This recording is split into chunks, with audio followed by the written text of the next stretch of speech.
6 juin, donc je reprends après 2 jours de sans parole, même si j'ai eu là, il n'y a pas longtemps, j'ai eu un long échange au téléphone, mais sinon, je n'ai pas parlé depuis, je n'ai pas prononcé de mots depuis 2 jours. Si je m'en souviens bien, peut-être que j'ai parlé hier et je me souviens pas avoir menti hier. En tout cas, c'est pas ça le plus important. Alors les mots, pour y dire, tiens, les mots, c'est pour chasser les démons, pour éloigner un peu la tentation, je sais pas, les mots pour donner corps, pour nommer quelque chose. Un moment, tout à l'heure, je viens de penser à un ennemi, je me suis dit, tiens, il y a des gens, au moins ils ont un ennemi qu'ils peuvent identifier et contre lequel ils peuvent concentrer leur, j'allais dire, leur excès ou leur, j'allais dire leur haine ou leur, comment dire, on a quelque chose de concret, tandis que on peut être dans le non concret, dans pas l'abstrait, mais c'est tout comme. Alors cette idée, voilà, donc tout à l'heure j'étais en train, comme quoi tout un rapport, j'étais en train de regarder, voilà, et je me suis dit, tiens, j'ai vu des choses, j'ai vu qu'il y a des gens qui étaient en train d'écouter, je sais pas s'ils le faisaient vraiment, s'ils ne faisaient que venir un peu voir, curieux de savoir ce que c'est, mais en tout cas, cette idée de parler des revenants.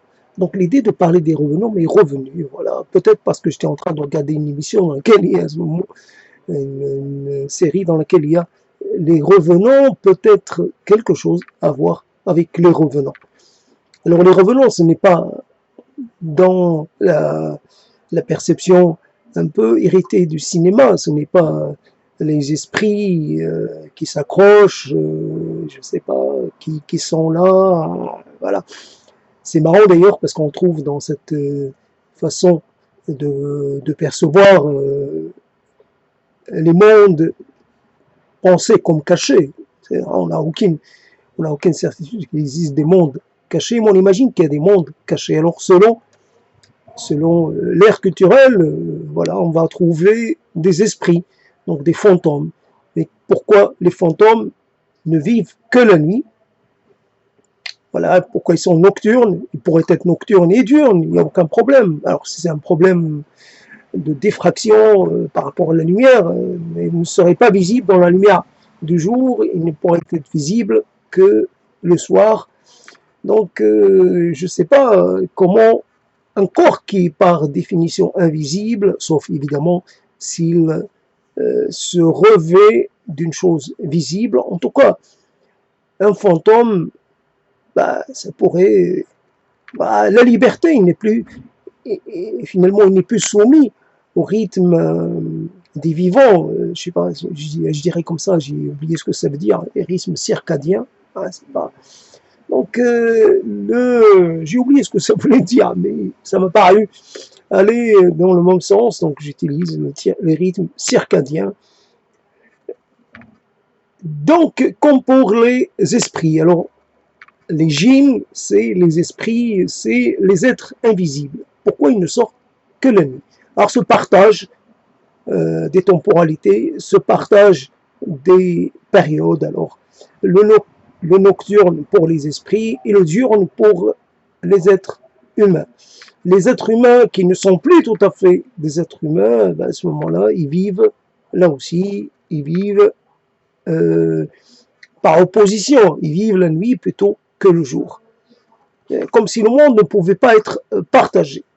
C'est une drôle de situation. Comment penser ces gens qu'on appelle les oiseaux de nuit, mais c'est gens qui finalement vivent la nuit et donc ils empiètent sur le territoire des esprits, le territoire de ceux dont c'est j'allais dire, c'est le monde. Voilà, donc il y a un côté un peu empiètement, et un côté un peu, je sais pas.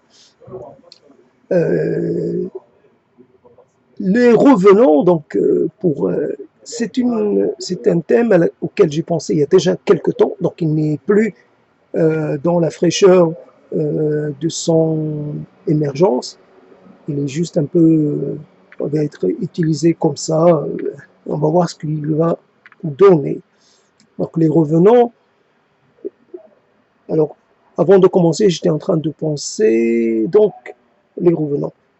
Ce sont les choses qu'on ne désire pas revoir, et justement. Les revenants, c'est un peu ceux qui ne veulent pas partir. Là, on rejoint de nouveau cette chose qui est dans l'ordre de l'onirisme, l'onirisme cinématographique, qui veut qu'une fois, finalement, le fantôme, il est entre deux dimensions, il a quelque chose à accomplir. Une fois qu'il a accompli la chose qui le retient dans notre dimension, il s'en va ailleurs.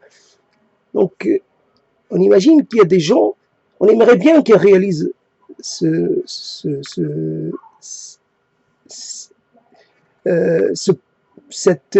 transition, qu'ils s'en aillent. La chose la plus presque la plus souhaitée ou la plus souhaitable et c'est l'oubli. C'est non pas l'amnésie, mais l'oubli. C'est de pouvoir évacuer ce qui est de l'ordre du mort, ce qui est de l'ordre du défunt, ce qui est de l'ordre du passé. Donc, ne plus être soumis à la loi des revenants. Alors, les revenants, ce ne sont pas des revenants sympas, ni des revenants courtois, ce sont des revenants qui reviennent pour vous gueuler à la figure, pour vous envoyer moult reproches, moult insultes, moult choses désagréables. Voilà, un revenant qui vient, voilà, il est là, et de nouveau, il rejoue la scène. Alors, il n'est pas prisonnier d'une pellicule. Là, on pourrait se débarrasser de la pellicule, sauf à considérer sa tête comme une pellicule. Mais cette pellicule a finalement l'inconvénient de ne pas être aussi fragile que la pellicule cinématographique. Il y a une pellicule qui, finalement, d'elle-même peut s'embraser et peut s'annihiler d'elle-même parce que ses composants deviennent instables. Et la mémoire, bien sûr qu'elle se déstabilise, mais elle ne se déstabilise pas si facilement que ça. Mais même une mémoire, même déstabilisée, elle continue de nous rejouer des scènes. Bien sûr, il y a des vides, mais ça ne suffit pas. Donc il faudrait presque tout effacer, et on sait que c'est impossible. Donc il faut rester là. La seule chose, c'est que quelquefois quand on parle, comme pendant, je ne sais pas, on est en train de dire ou des sortes de formules, quand on est dans une sorte de rite de conjuration, ce rite de conjuration par la parole. Quand on prononce les formules d'éloignement, mais ça fonctionne. Parce qu'on est concentré sur la formule, on est concentré sur la parole, et les revenants ne peuvent pas nous atteindre. C'est dans le silence. Et dans le silence, le moment où on est face à nous-mêmes. Alors, certains d'entre nous sont plus face à eux-mêmes plus souvent que d'autres. Ils ont le malheur d'être plus envahis par ces revenants. Alors, les revenants, souvent, ça revient pour Donc, comme je disais tout à l'heure, pour rejouer la même scène, moi, je suis prisonnier de cette scène, et lui aussi, le revenant, lui aussi est prisonnier. Il ne peut pas sortir de la mémoire, il ne peut pas sortir de ma tête comme un personnage de fiction ne peut pas sortir de la pellicule et à ce moment-là venir, je sais pas, dire qu'il n'a plus envie de continuer ou alors qu'il a envie de passer à autre chose. Il a envie d'être libéré de son rôle, voilà, et d'aller explorer le monde, je sais pas quoi, ou d'aller jouer un autre rôle, ou d'aller se réorienter. Si un être, je sais pas, il nous a fait mal, il continue de nous faire mal. Il continue de nous haranguer, il continue de nous abreuver de ces grossièretés, voilà, grossièreté qui est prononcée à l'infini, voilà. Donc les revenants, je ne sais pas en parler, c'est ça qui est, en cet instant, je trouve que je ne sais pas concentrer du tout. Donc je manque de présence dans mon propos. Et cela, évidemment, ça me gêne. Ça me gêne parce que l'idée, quand j'ai pensé aux revenants, l'idée était claire dans ma tête. Aujourd'hui, elle ne l'est plus. Donc j'essaie quand même de faire avec ce que je peux, et ce n'est pas du tout, c'est pas parti pour réussir. En tout cas, j'ai pensé, donc avant de commencer à parler, j'ai pensé à cette chose, à cette, non pas, on est là, on va dire, on est là passif. Le problème est que on n'est pas si passif que ça. Moi, je suis en train de suivre une fiction, je suis en train de lire, et pourtant, devant moi, j'ai un écran. J'ai un écran concret, je vois des choses se passer, je vois des choses qui peuvent m'intéresser, un drame humain, quelque chose qui peut me concerner. Mais il faut croire que je ne suis pas totalement absorbé parce que je vois où je suis en train de lire. C'est vrai que hier j'ai écouté quelque chose sur les communs, c'est vrai que ça m'enchante pas tant que ça. Les communs, ça me laisse, j'arrive à exister dans d'autres dimensions. Et donc, au minimum, on existe dans 2 dimensions. Quelquefois, on arrive à 3 et c'est pas évident de passer à plus, mais en tout cas, donc, 2e dimension, devant moi, il y a un autre écran. Il y a un autre écran, et lui, cet écran, il fait passer des tas de choses. Alors, j'aurais bien aimé choisir. C'est vrai que quand je regarde une série, je choisis pas. J'essaie de sélectionner parmi ce qui est proposé. Et quelquefois, il s'agit d'une série pour adolescents. Série un peu initiatique, adolescent, pubère ou pré-pubère. Ce n'est pas mon monde. Ça ne peut même pas m'aider parce que j'ai pas d'enfant. Donc ce n'est pas ma problématique, ce n'est pas... Et pourtant, je dois m'occuper. Donc je choisis parmi les moins éloignés, je choisis quelque chose. Et j'essaie de me plonger dedans.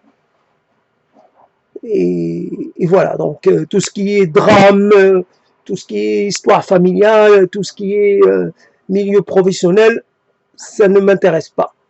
Donc, ce qui me reste, c'est très peu. Parmi les peu auxquels j'ai accès, ça se réduit encore plus. Mais par contre, en face, bien sûr, c'est réduit. Il n'y a pas d'illimité dans cette affaire-là. Mais ce que j'ai en face de moi, et là, je ne peux pas sélectionner. Je ne peux pas dire, tiens, aujourd'hui, parmi le peu que j'ai, je n'ai pas une infinité de souvenirs, mais je choisis aujourd'hui de me concentrer sur tel ou tel personnage. Il y a des personnages, évidemment, morts ou vivants, cela varie. Et je peux dire, tiens, ce personnage-là est un personnage positif pour moi, d'une certaine façon, ou à tout le moins neutre. Donc, je vais me faire accompagner par ce personnage, en tout cas pendant cette journée, ou une partie de cette journée, voilà, au minimum. Ce personnage ne pourra pas me nuire. S'il ne m'aide pas, il ne m'affectera pas de façon négative. Donc voilà, on peut faire les choses dans une sorte de paix, la paix, la paix des gens, la paix des gens un peu éloignés, quoi. Là. Donc, moi, je lui fais pas de mal, lui, il me fait pas de mal. Voilà, on est là, on partage l'instant, c'est tout, en toute, voilà. Mais d'autres revenants, ce qui finalement va s'imposer, c'est des revenants d'une autre nature. Alors ces maudits revenants, voilà, quelqu'un dans... là, j'essaie de me faire aider, quoi, là, je remonte à quelques scènes. Souvent, on est dans les scènes dans lesquelles on a été agressé, mais souvent on n'est pas... Et ces scènes, on les surdimensionne. Et pourtant, ce n'était pas ces scènes-là qui étaient, comment dire, les plus déterminantes. C'est une scène qui s'est déroulée de façon presque sans soulever de façon presque, j'allais dire, sans faire d'effet, sans gros effets. Ça, voilà, je dis non, je dis non, je dis oui, mais sur un ton très ordinaire. Et pourtant, ce oui ou ce non, cet engagement, ce non ou ce désengagement, ben, il est lourd de conséquences. Ou alors ces choses qu'on a gentiment toujours maintenues à distance. Voilà. C'est un rendez-vous que j'ai reporté jusqu'à ce qu'il n'ait plus d'objet. La personne que je voulais rencontrer n'est plus là. Ah, elle n'est plus là. Mais comment elle n'est plus là? Mais elle est morte. Mais comment? Ah, tu veux savoir comment elle est morte? Non, mais comment elle a pu mourir? Comment ça se fait? C'est pas possible. Ben non, elle est morte. Elle est morte et ça y est. Mais non, je peux pas, l'accepter. Je peux pas et non, il n'y a pas le choix. Je te dis, cette personne est morte.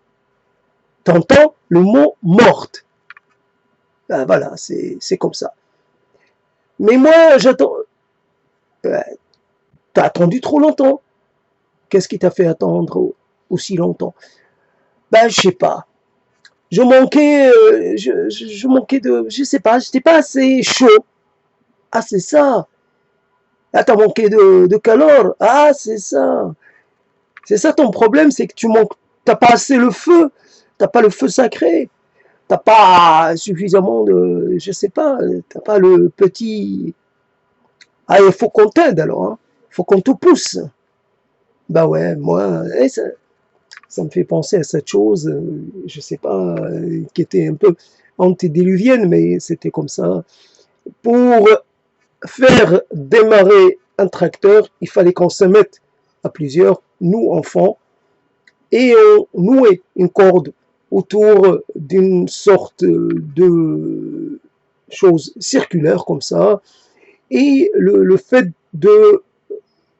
d'exercer une force comme ça, 1, 2, 3, on tire, et normalement, ça crée une sorte ça crée au retour, la corde exerce je sais pas comment on peut appeler ça, et ça fait tourner cette chose qui va, elle, faire démarrer le tracteur. Donc un tracteur qui n'avait pas de démarreur, donc il fallait le démarrer de cette façon, comme on voyait à l'époque, début des voitures, quelqu'un faire démarrer la voiture avec une manivelle. Là, il n'y avait pas de manivelle, il fallait faire passer par la corde et voilà. Donc, il faut croire qu'il y a des gens qui n'ont pas de démarreur. Il faut se mettre à plusieurs pour les faire démarrer. Et ils sont, j'allais dire, ils sont archaïques. Voilà.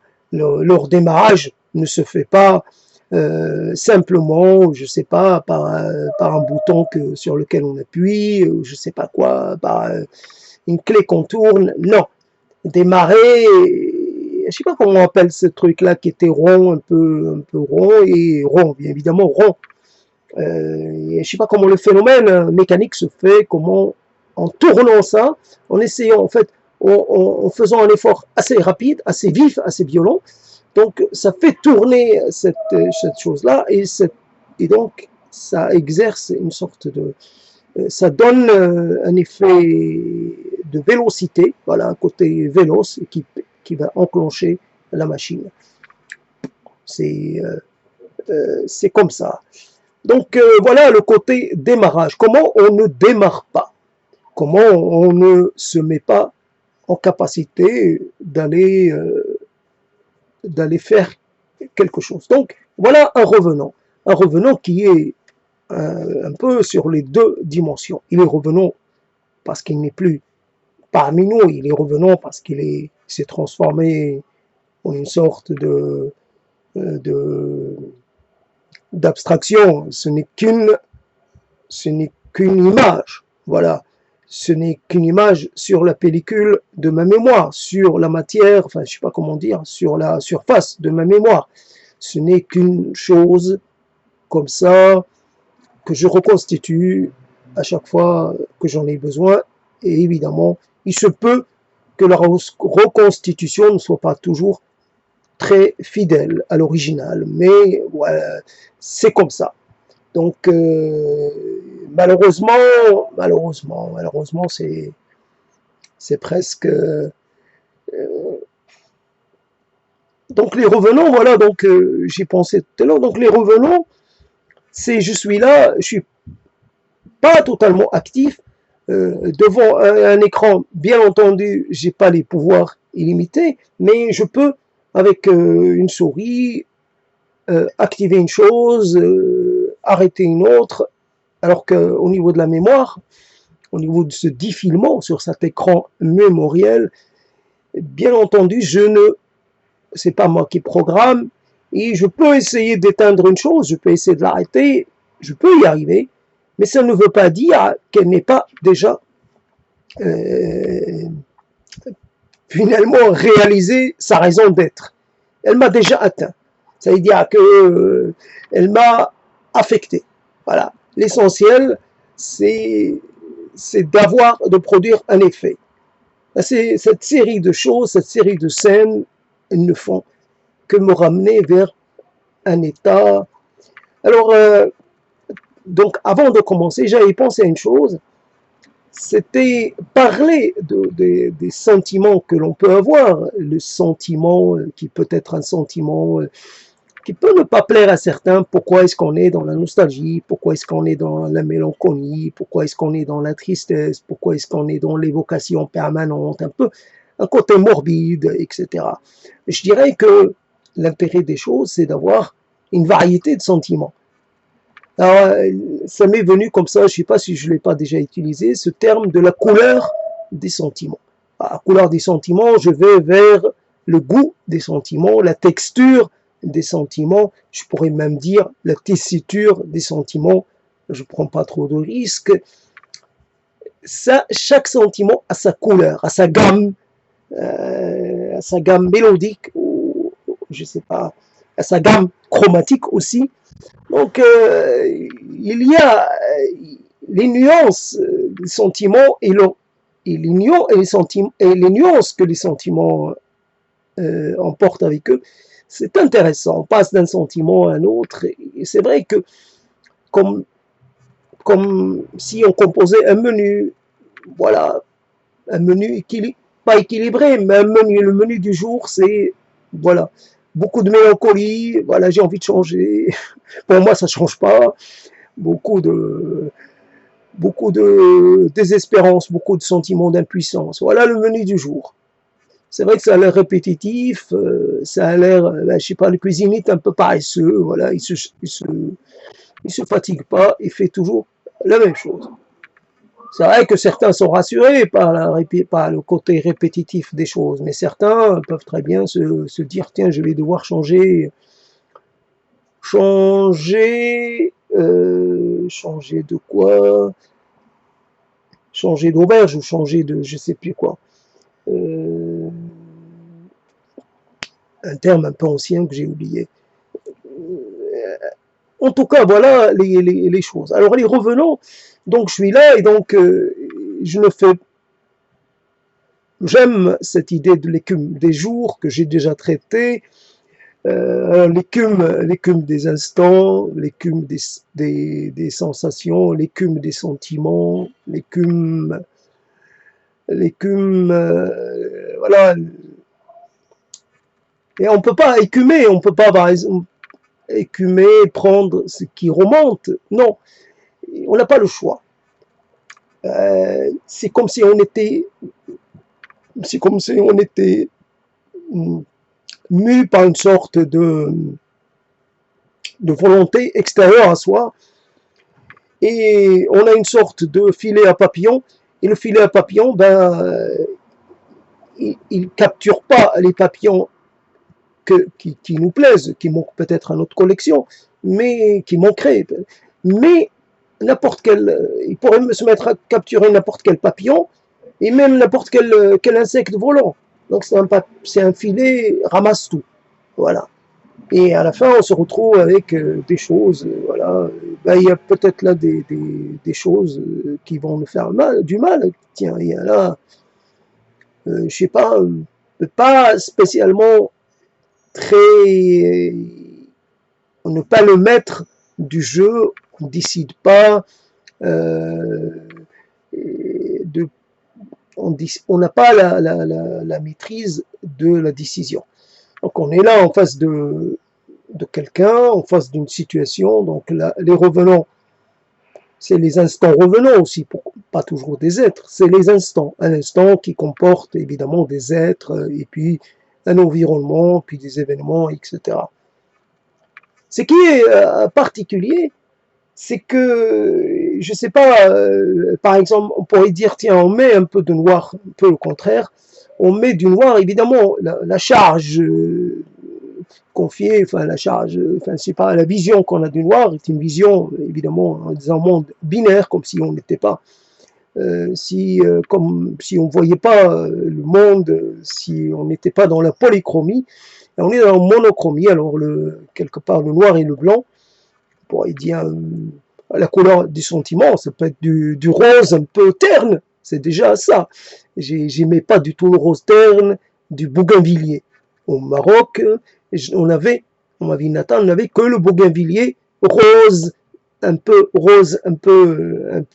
pâle, un peu pas enchanteur. Et quand j'ai découvert le bougainvillier avec des fleurs blanches ou rouges, bien rouges, là je me suis dit, le monde m'a fait croire qu'il n'y avait qu'une seule variété, qu'une seule couleur. En fait, il y a plusieurs. Donc on dit, je mets du blanc dans le noir, je mélange et finalement le blanc, par exemple, vous pouvez mettre un peu de café, un tout petit peu de café, et le résultat est que ce peu de café va de façon irrémédiable, va transformer le liquide qui était lui, comme on dit, blanc, qui était, il va lui donner, c'est pas fonction de la quantité. Il faut rapport avec la quantité de lait et la quantité de café, le rapport n'est pas du tout, je veux dire, logique. Un tout petit peu de café, ça a un pouvoir coloriant, un pouvoir qui est totalement disproportionné par rapport à sa masse ou par rapport à sa quantité. Donc, comme on dit, un pouvoir de, je sais pas comment on appelle ça, mais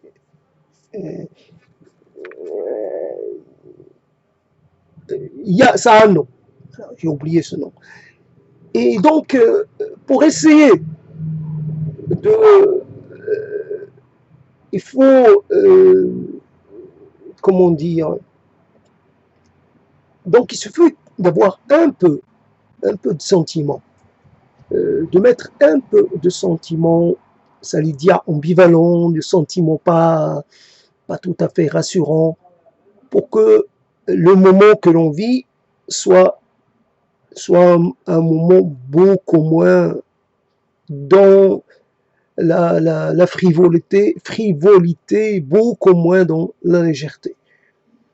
Ça y est.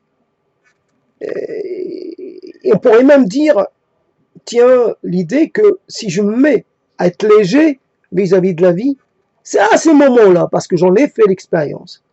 Imaginons ce type d'expérience qui est totalement ahurissant et ça vous tue.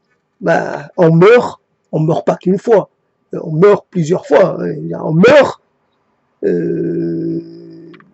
à la confiance. On n'a plus confiance dans les choses, on n'a plus confiance comme on peut mourir à l'être humain, on n'a plus d'intérêt pour l'être humain. Si on me demande, tiens, est-ce que tu vas sauver quelqu'un, je dirais, je sauverai personne.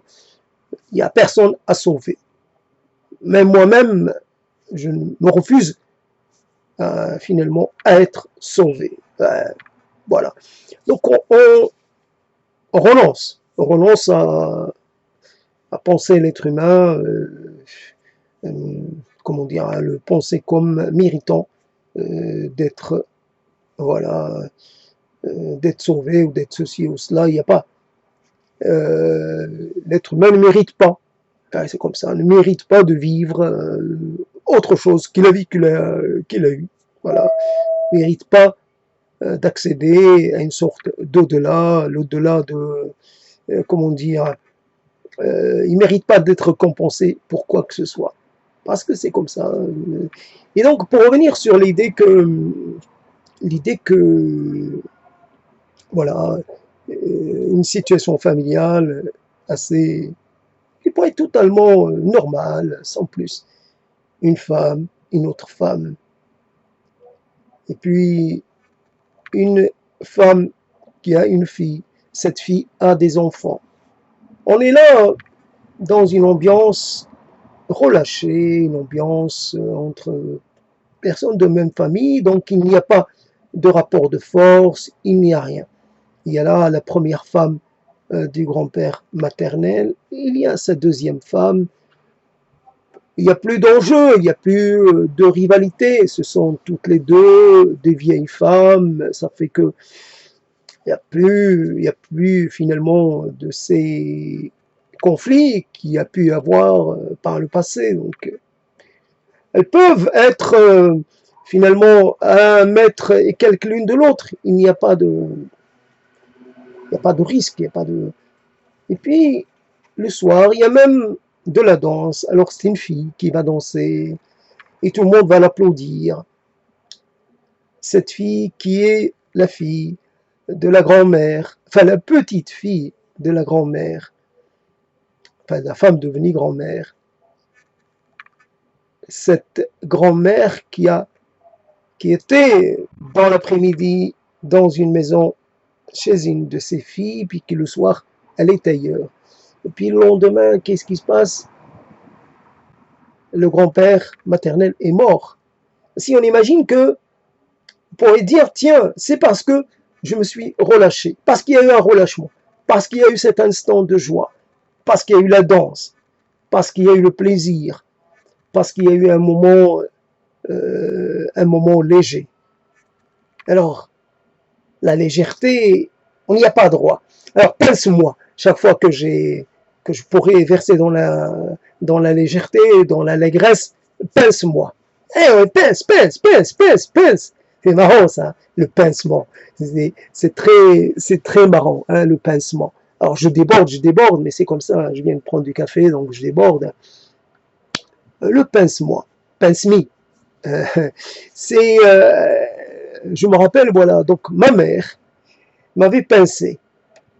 J'ai dû faire quelque chose. Mais ma mère m'a pincé, évidemment, pincer, ça fait mal. Mais moi, pour faire plaisir à une autre femme, je me suis pincé plus profond possible. Juste pour permettre à cette femme, finalement, de profiter de moi d'une certaine façon, de continuer voilà, dans ce processus copulatoire. que l'on que vous pouvez imaginer. Donc, pincer pour ne pas se pincer, se faire mal, penser à quelque chose de mal. Voici une recommandation. Et voilà. Et une recommandation à un moment où vous devez penser à des choses tristes, les plus tristes possibles, même à des choses, voilà, quelqu'un qui vous fait du mal, quelqu'un qui vous a fait un grand mal. Alors, vous devez penser aux choses les plus horribles qui vous est arrivé et juste pour accorder à votre partenaire un peu plus de plaisir.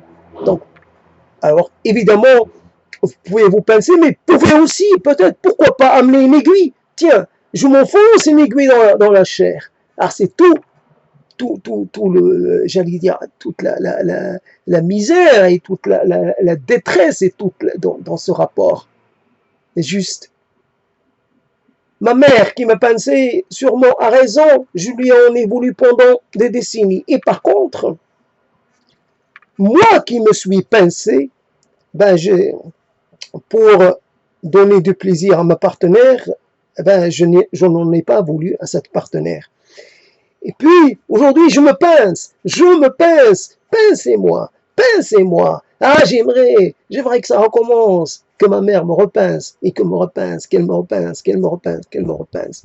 C'est donc une chose, et là on imagine, là j'ai parlé de la mère, c'est ça qui est particulier dans cette mère un peu abstraite, une mère un peu de composition, il faut pas l'oublier.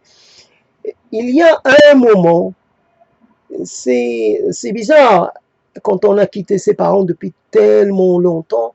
Alors la différence, c'est que ils sont dans une autre dimension. Ceux qui sont morts, ils l'étaient d'une certaine façon bien avant qu'ils ne le soient pour de vrai. C'est ça qui est terrible et terrifiant dans cette affaire-là. Donc les présents, les revenants présents, c'est, je ne sais pas comment le dire, c'est qui ces gens? On aimerait d'une certaine façon,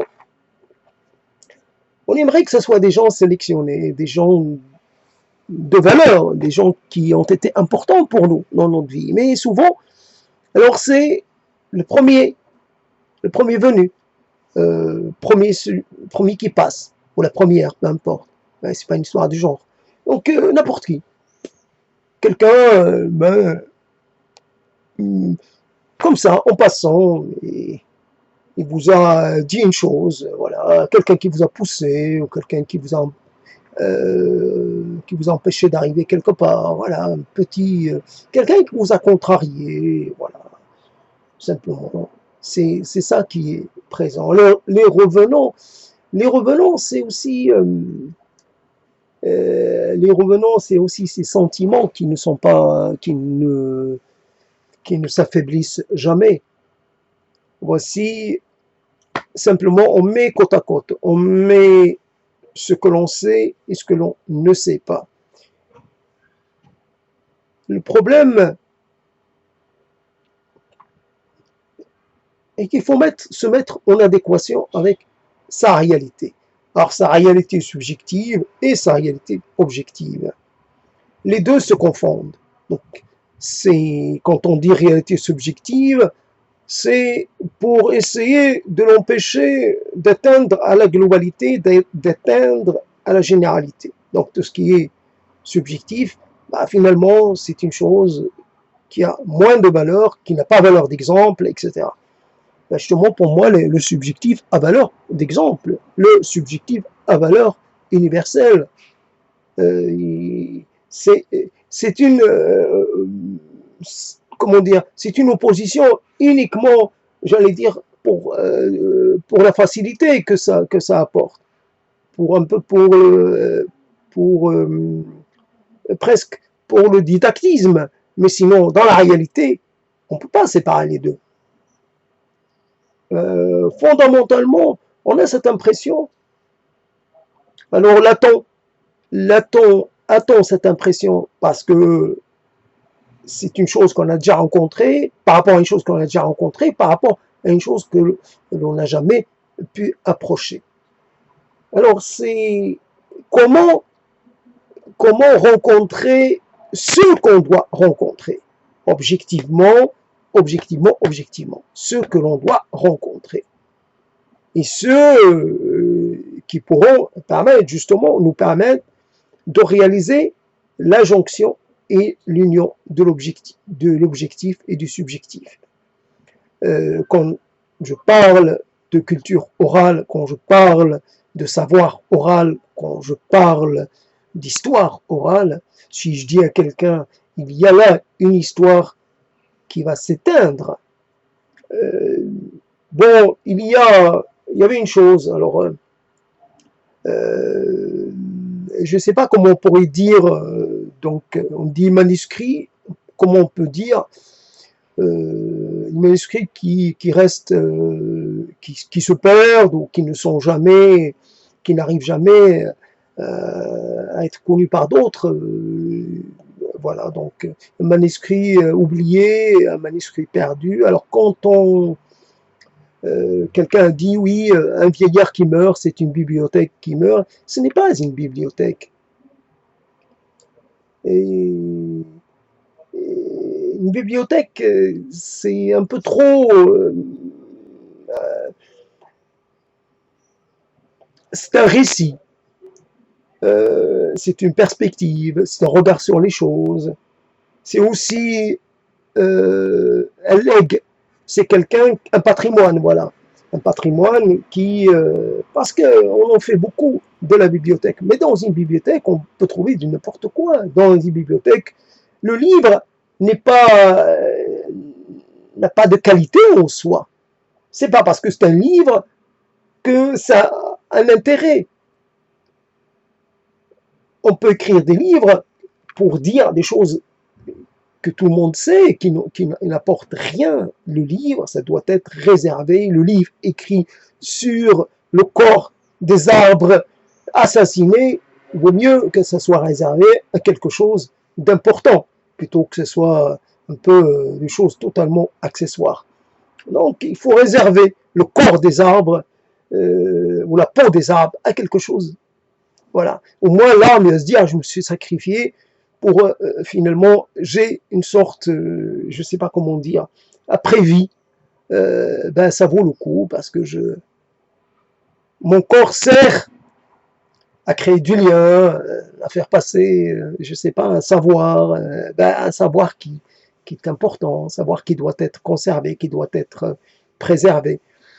Mais l'être, évidemment, l'être, on va un peu on va s'intéresser à ce qu'il a de bien singulier à raconter. Le patrimoine dedans, on va faire un tri, c'est obligé. Donc, mais il y a cette chaîne de transmission qui peut être largement, je veux dire, une chaîne pas très fidèle, mais ce n'est pas important. Authentique, ce n'est pas important. C'est une chaîne qui, évidemment, qui va être réinterprétée ou par celui qui en est le dernier transmetteur, le dernier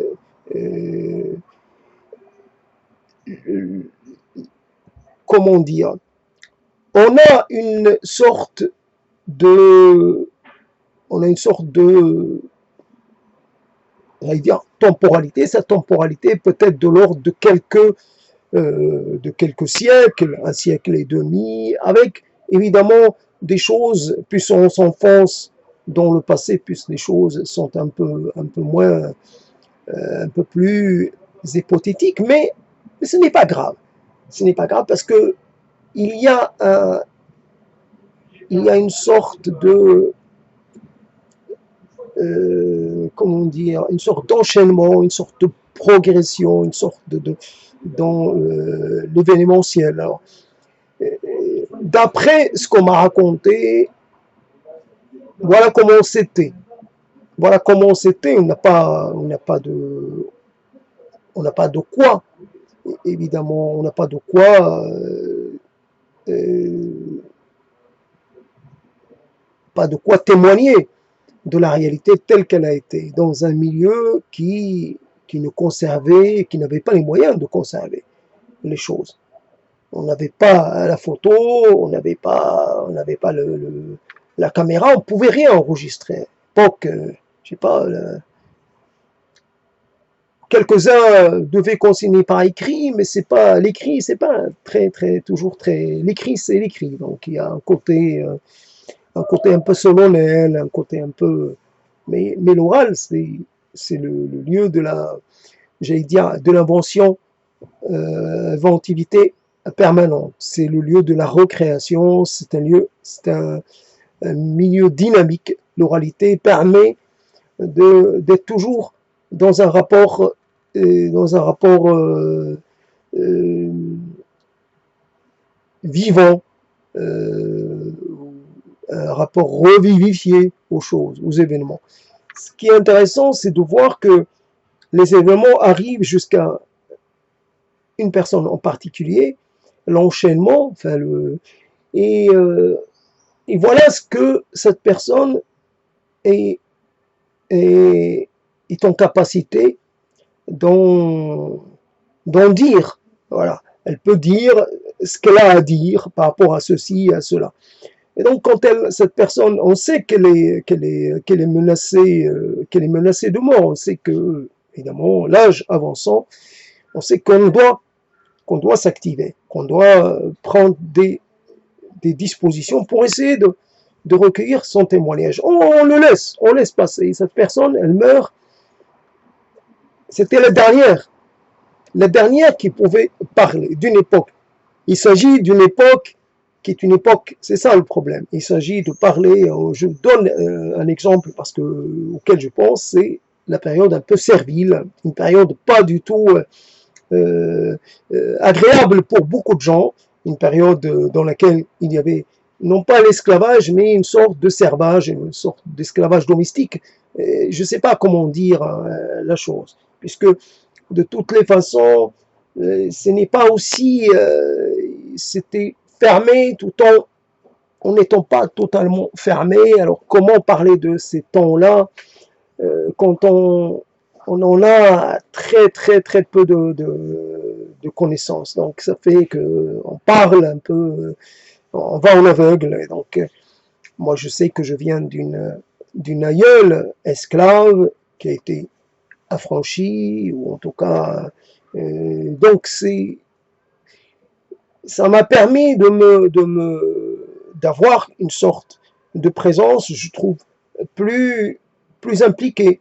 Je ne suis pas uniquement du côté des maîtres, je suis aussi du côté de ceux qui ont été maîtrisés, voilà, ceux qui étaient possédés, qui n'avaient pas la jouissance de leur, j'allais dire, de leur corps.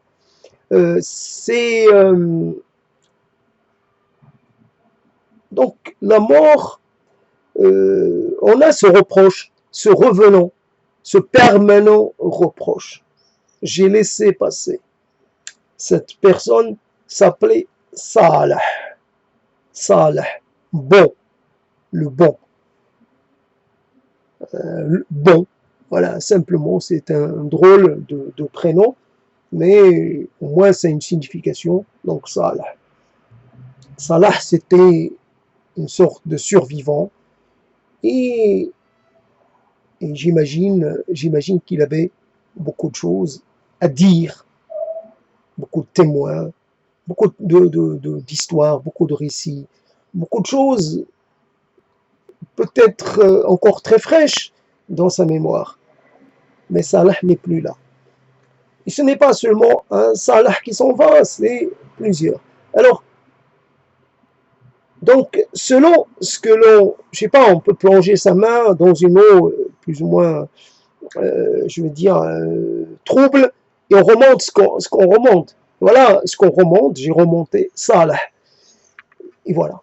Donc, les revenants, c'est pas les revenants, ça c'est de l'ordre de la parole, alors que les revenants auxquels j'ai pensé, c'est de l'ordre de ce qui se situe dans la non-parole, dans la chose présente, mais qui reste en dehors de la parole. il y a une sorte, non pas de transmutation, dès qu'on commence à parler, ben, le rapport aux choses se transforme. Il n'est plus, on parle d'une chose que l'on ne voyait que dans une sorte non pas de songe, mais cette chose, comment parler de l'insubstantiel, comment parler des choses que l'on perçoit que de cette façon-là. Là, devant moi, il y a du vide. Ce vide, il est vide, il n'est pas plein. Mais derrière cet espace vide, il y a un espace plein. Mais le vide, entre l'espace vide et l'espace plein, ben, il peut se passer plein de choses. C'est très fin, je ne sais pas quelle épaisseur ça peut avoir, mais c'est de l'ordre de l'infinitessimal, de l'infinitessimal, de l'infinitessimal. Et pourtant, ça existe. Ça a du corps. C'est en 3 dimensions, ou en 4, ou en 6 dimensions. C'est multidimensionnel. C'est aussi concret que n'importe quoi. Et quand j'essaie d'en parler, ça perd de son côté dense, de son côté vivant, de son côté... Alors, on laisse tomber ces choses qu'on voit, ces revenants-là, et on passe à d'autres revenants. C'est ça le problème de la parole. La prise de parole va évidemment empêcher cette faculté de pouvoir continuer de se déployer. Et à ce moment-là, le centre de la parole va devenir va monopoliser et presque la totalité de notre esprit. Et puis, voilà ce que la parole amène. Alors, si on ne peut pas amener, il faudrait peut-être arriver, je ne sais pas dans quel état on devrait être pour pouvoir vraiment faire parler ce qui d'habitude ne prend jamais la parole. La parole est comme une sorte de moule, comme une sorte la chose ne passe que si elle se soumette à des règles, sauf si elle ne change leur anatomie ou leur conformation, etc. Comme ces choses qu'on met pour empêcher des voitures d'une certaine dimension de pouvoir pénétrer dans un parking, on met des choses qui signifient, si on n'en tient pas compte, vont évidemment faire des dégâts sur le véhicule. Voilà. Donc, ici, donc, pour que la chose vienne dans le milieu de la parole, il faut qu'elle soit plus ou moins, pas domestiquée, mais il faut qu'elle ait, comment dire, comme ces choses qu'on a dans les eaux, les oiseaux, ils ne sont là que parce qu'on les empêche de s'envoler. On leur coupe les rémiges, etc. Donc ça fait que donc les mots vont fonctionner de cette façon-là. Cette histoire de par le trou, le chat de l'aiguille, etc., les choses qu'on dit, si le chameau pourrait passer, cette chose que j'ai lue dans le Coran, je ne sais pas, ça doit exister ailleurs aussi, mais le chameau vont passer par le chat de l'aiguille, je ne sais pas l'histoire, je ne me rappelle pas, mais en tout cas la chose totalement impossible. Mais pourtant, ça l'est. Et donc, j'imagine, le chameau qui passe par le chat de l'aiguille, ce n'est plus un chameau. C'est une sorte de... c'est pas un chameau en réduction, ça ne peut pas passer sous forme de chameau. Donc, la chose que l'on a un peu je sais pas, dans un espace comme ça, un espace d'évocation, ben, une fois entreprise par les mots, elle n'est plus la même. Donc c'est ça. Alors dans ce processus, il y a des pertes. Il y a des, comment dire, il y a des sortes de... Les choses arrivent, mais elles ne sont plus comme elles étaient au début. Ils ont perdu beaucoup de leur caractère et beaucoup de leur pouvoir d'impactation. Je ne suis pas aussi impacté quand je dis les choses en mots. Je contrôle un peu plus. C'est-à-dire, si je me retrouve un peu engagé dans une sorte j'allais dire, suite de mots un peu plus ou moins trucs d'association, suite de logique, etc. Si je vois que je risque d'être entraîné trop loin pour, ben je réfrène, enfin je m'arrête, je continue pas. Je continue pas d'aller dans cette direction. Si je pense que je vais trop, j'allais dire, banaliser ma mère, j'arrête la banalisation. Je la banalise un peu, mais en même temps, je dis stop.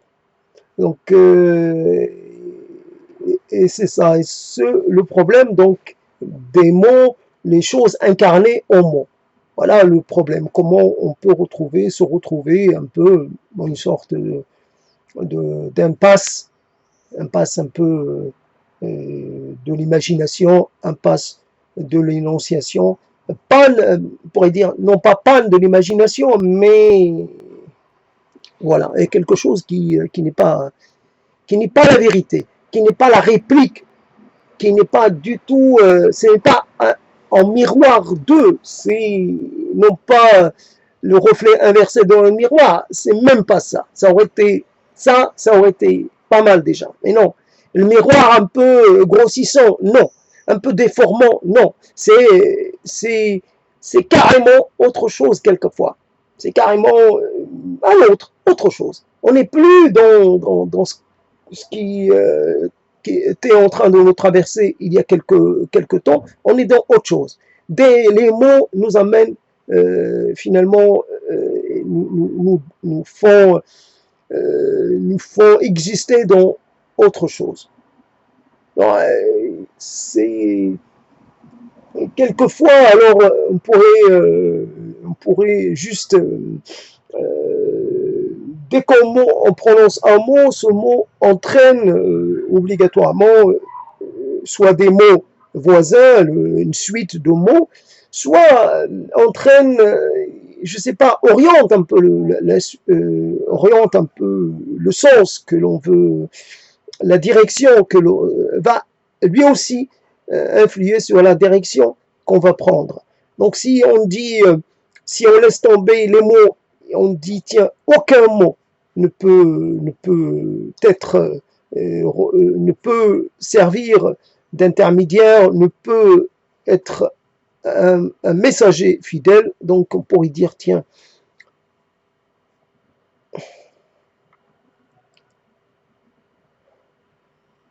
on pourrait, je sais pas, une sorte d'exhalation, une sorte de soupir que l'on exhalaison, exhalaison.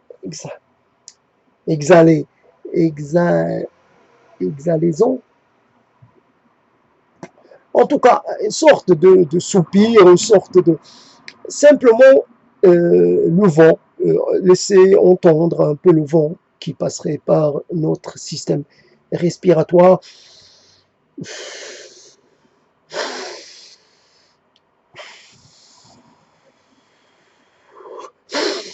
C'est un peu dans ce geste fondamental, geste basique, mais vital, mais essentiel, que tout, finalement, c'est le lien qui relie un peu. C'est la chose qui nous relie le plus avec les morts, avec les vivants, avec les revenants, c'est la respiration, c'est la chose que l'on fait en permanence. Hier, j'étais quelque part et je respirais aussi. Je me souviens plus ce que je faisais là-bas, ce que je faisais hier, ni ce que j'ai pu dire hier, ni ce que j'ai pu penser hier. Mais hier aussi, je respirais. Aujourd'hui, je respire. Je suis toujours dans la respiration. Là, il y a une sorte de chose qui me relie. Alors, quelqu'un peut penser différemment de moi, quelqu'un peut être totalement, ça veut dire, opposé à ce que je peux dire, mais il respire de la même façon que moi. Il est obligé. Il est obligé. Voilà un acte. Les anciens ont respiré de la même façon que moi. Ah, les anciens, moi je suis pas tout à fait fidèle à leur legs. Je suis un peu coupé des anciens. Pourtant, je respire. Les anciens, ils pouvaient, je sais pas, croire en des choses. Et en attendant, ils respiraient. Voilà, quelqu'un qui était en train d'ouvrir le thorax de quelqu'un pour extraire le cœur, ben, il respirait. Voilà, quelqu'un qui est en train de sacrifier un dieu, je ne sais pas lequel, il respire. Quelqu'un qui est en train de dire une vérité extraordinaire, inédite, et foudroyante, fondamentale, ce qu'on veut, ben il respirait. Voilà, la vérité, c'est la respiration. C'est la vérité, j'allais dire, première et terminale. Il n'y a pas autre chose. Dès qu'on cesse de respirer, tout s'arrête. Il n'y a plus rien. Il n'y a plus ni Dieu, ni diable, ni absence de Dieu, ni présence de Dieu, ni rien. Il n'y a plus rien. Le monde entier n'a plus de sens. Sans la respiration, rien n'a de sens. Il n'y a plus de continuité, il n'y a plus de projection, il n'y a plus... il n'y a plus de système philosophique ou autre, il n'y a plus de vérité, il n'y a plus... Il n'y a plus ni d'au-delà, il n'y a plus d'absolu, il n'y a rien. L'absolu, ça résume à la respiration. C'est vrai, pour parler de la respiration, il faut encore des mots. Et c'est des mots. Mais au moins, on voit très bien ce que l'on a envie de dire. C'est un mouvement involontaire, permanent, encore peut-être plus régulier que celui du battement du cœur.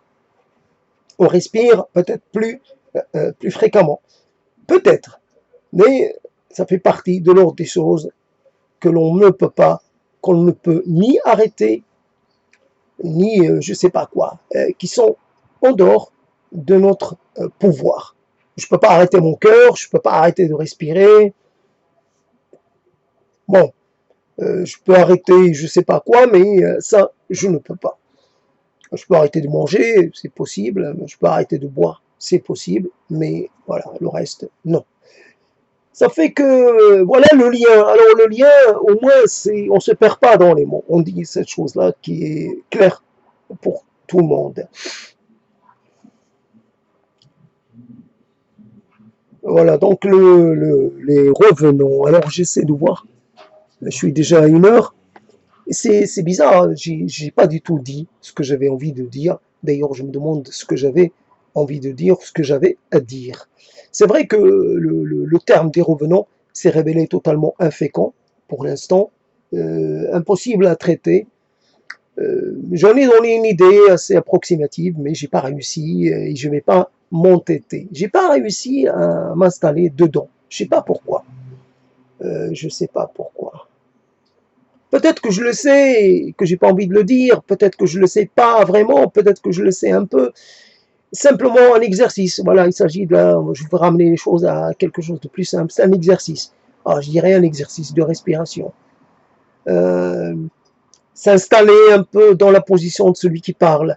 Alors, il y a le mot logorée qui est revenu hier, peut-être aujourd'hui. Il y a qui pourrait dire c'est de la logorée. Logorée dans un sens un peu péjoratif. Voilà, tu fais dans le logorée, tu fais dans... Ben, c'est comme ça. C'est de la logorée, peut-être. C'est peut-être ça, c'est peut-être autre chose, mais c'est pas mon souci premier. Un moment, mais de façon très lointaine, on pourrait dire, tiens, tiens. C'est vrai, quand on est silencieux, quand on est en silence, on a l'impression de subir, de se prêter au jeu, des revenants, des revenances. Voilà. Là, je trouvais un terme plus précis, les revenances. Ben, on n'est plus... Mais, quand on commence à parler, je ne peux pas évacuer une chose, je peux dire non, Mais en mon fort intérieur, je dis non, stop, non. Ça ne fonctionne pas toujours. Tandis que quand je parle, évidemment, je peux arrêter. Biologiquement, je sais pas, ou physiologiquement, j'arrête de penser à certaines choses. J'ouvre et je ferme, j'ouvre et je ferme. Et puis même, j'ai l'impression que je disais tout à l'heure que c'est de loin, de très loin, que je fais un peu comme Dieu, le Verbe, je fais exister des choses par la magie du Verbe. Ah, je fais exister rien de particulier, rien de bien extraordinaire, simplement, j'ai l'impression que moi, en utilisant un mot, c'est comme si je me l'appropriais. C'est comme si ce mot me conférait un pouvoir, une capacité que je n'avais pas auparavant, quand j'étais en thésance. La thésance, ça devrait être une sorte d'entre-deux, entre deux paroles, entre deux échanges. Quand la thésance devient la permanence, alors il y a un problème. Attends, je parle, je vais prendre une petite pause. Et après, je me remets à parler. Parce que c'est comme ça que ça se passe. Je ne peux pas cesser de parler parce que je ne peux pas cesser d'avoir rapport à l'autre. Je ne touche pas l'autre directement, mais je lui parle. Je le touche avec mes sons, avec évidemment peut-être mes postillons, mais je le touche.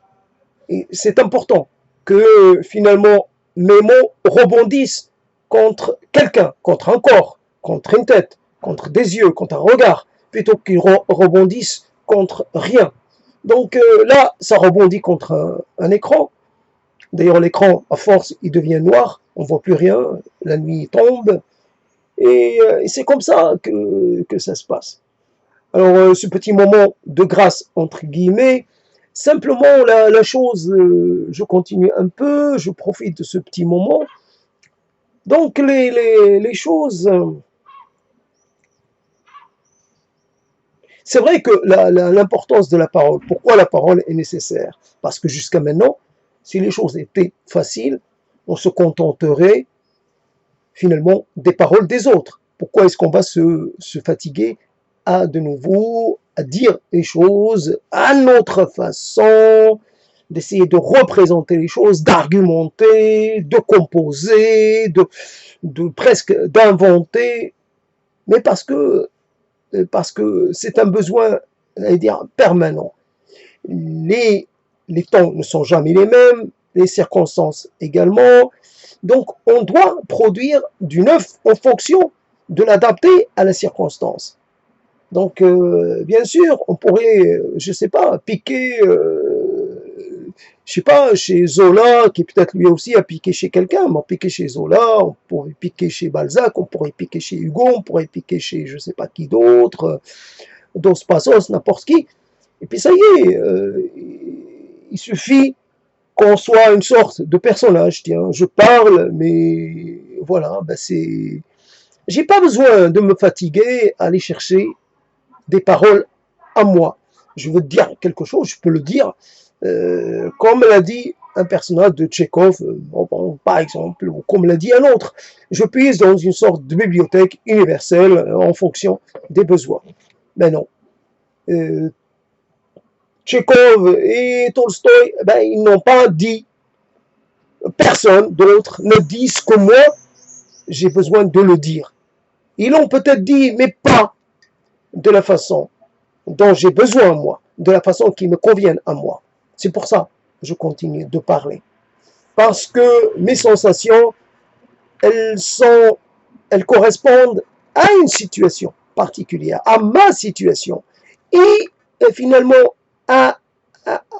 aux spécificités, j'allais dire, mouvantes de cette situation.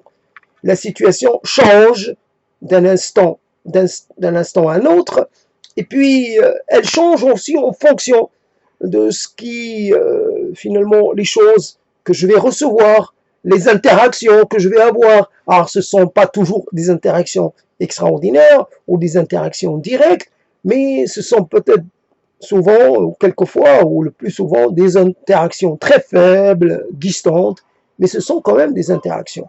Alors, mes interactions, ils sont mes interactions. Je parle de cette chose-là, j'en parle alors que la nuit tombe. Il est possible que ça ait été dit à un autre moment de la journée. Voilà. Et c'est ça pourquoi la parole est toujours à renouveler, à réinventer, à recontextualiser. Pourquoi la parole est toujours à venir. Elle a un avenir, la parole. Elle a un passé, elle a un présent, mais elle a un avenir, et un avenir, je ne sais pas, très important ou pas, tout dépend, mais c'est ça, le besoin de parler, le besoin... Donc, il y a un son, malgré que j'ai un casque, etc., pas un casque, j'ai des bouchons dans les oreilles, je m'entends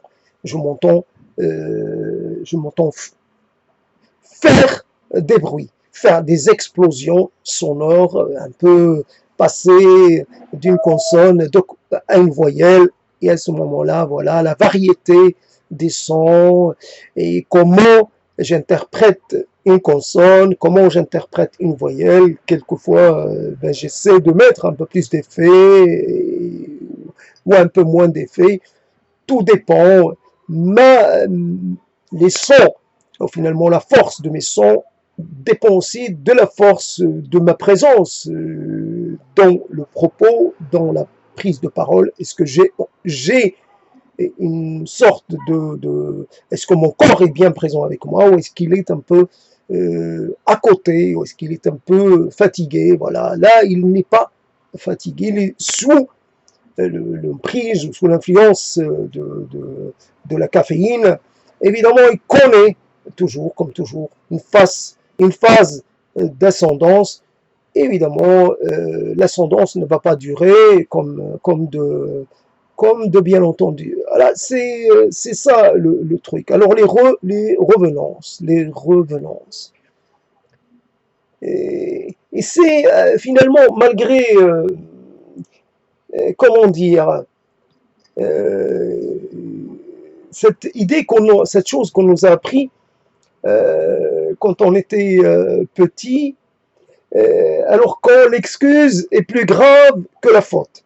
Voilà, une chose comme ça. Quelqu'un qui, pour illustrer ce proverbe, je ne sais pas comment on peut appeler ça, non, c'est pas un proverbe, je sais pas comment, cette figure rhétorique, ou je sais pas, cette figure de style, ou je sais pas comment dire. En tout cas, c'est quelqu'un qui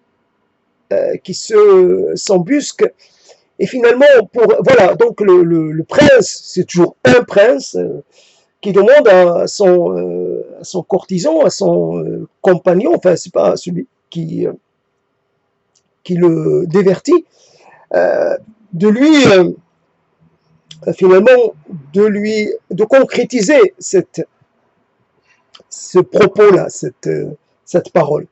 Donc, il l'attend quelque part, il lui saute dessus. Donc, il lui saute dessus, en essayant, je ne sais pas, d'embrasser. Donc, il lui saute dessus. Donc, quelque part, il fait quelque chose qu'on ne doit pas faire vis-à-vis d'un prince, vis-à-vis d'un puissant. Et en plus, en lui disant, j'ai pensé que c'était ta femme. Donc, j'ai pas très bien compris, mais en tout cas, soit il a voulu, je ne sais pas ce qu'il a fait exactement. En tout cas, pour essayer, voilà l'idée, pour essayer de noyer un souvenir un peu, pas intéressant, un souvenir dévaluant ou dévalorisant, un souvenir qui vous embête. Parce qu'il arrive au mauvais moment. C'est pas qu'on soit comme ça facile à impressionner par une hmar. Hmar toi-même. C'est toujours hmar bakoum hmar, hmir. C'est toi-même. C'est ça. L'âne, c'est pas moi, c'est toi. Et même toi, ta mère, ton père sont des ânes. J'ai rien contre la famille des ânes, je l'estime beaucoup, mais voilà, on n'a pas cette capacité. On va faire quoi? On va faire maintenant, on va régler les comptes à la fin. C'est simplement c'est par la magie évidemment du café et du verbe que les choses se transforment. Comment l'on peut, à un moment donné, euh, euh, Anne, Anne, c'est pas aussi parce que le mot Ahmar, on peut un peu s'apesantir sur la lettre Ahmar et on peut jouer. Tandis que Anne, on est obligé, ça se termine très vite. Il n'y a pas le côté sonore, l'impact sonore, ou la frappe sonore, elle n'est pas aussi forte. Tandis que Ahmar, Al-Ahmar, Al-Ahmar, Al-Ahmar, et l'An, ça passe pas. C'est beaucoup plus percutant en arabe qu'en français. C'est comme ça. Euh, alors que peut-être bourrico, espèce de bourrico, peut-être ça va. Là, on retrouve un peu, il y a un peu de temps. On a le temps de s'installer dans le nom. Le bourrico, fils de bourrico. Déjà, ça va mieux. Maintenant, que Anne, fils d'Anne, Anne toi-même, bon, on va pas très loin. Donc, le problème est que, fondamentalement, pour essayer de noyer une chose, comme quelqu'un qui, je sais pas comment dire, ça arrive que pour essayer de focaliser l'attention de quelqu'un sur une chose que l'on a commise, on va essayer de, je sais pas, comme ces gens qui tuent quelqu'un et qui font, et puis finalement, ils causent un dégât plus important, un incendie par exemple, pour essayer de dissimuler le cadavre ou faire croire que le cadavre il est mort en suffocant, je sais pas, mort dans l'incendie, etc. Donc finalement, ça peut marcher, mais le problème c'est que l'incendie peut échapper peut-être, peut être finalement ce n'est pas vraiment une solution. Ça, je sais pas comment dire. Donc l'idée est que il faut être dans l'action et c'est pas en se protégeant finalement, en essayant de se dire je ne veux plus me mettre dans les situations dans lesquelles je risque de me retrouver de nouveau mis en cause, de nouveau à jouer la victime. Au contraire, soit je continue de jouer la victime et je vais ou devant des choses qui pourraient être désagréables, mais au moins je change, je varie. Je ne suis pas toujours prisonnier de cette scène que je me fatigue à revisiter. J'en ai marre, cette personne qui me maltraite comme ça. J'ai pas envie je ne suis pas avec jusqu'à la fin de mes jours. Mais quelqu'un d'autre va peut-être s'en prendre à moi, mais en tout cas, ça aura le mérite d'être neuf. C'est tout frais, c'est neuf. Ah, hier, on m'a appelé l'âne, aujourd'hui, on m'a appelé con. Bah, j'ai changé d'âne pour con. C'est pas mal déjà, je suis passé à con. Ben moi, qu'est-ce que ça veut dire le con? Je suis vraiment un con, moi. Non, bah, t'exagères, je suis pas si con que ça. Là, il va comprendre. Quoique l'âne et le con, c'est un peu pareil. Mais t'es con, quoi, tu comprends rien, t'es con, quoi. T'es un âne, quoi.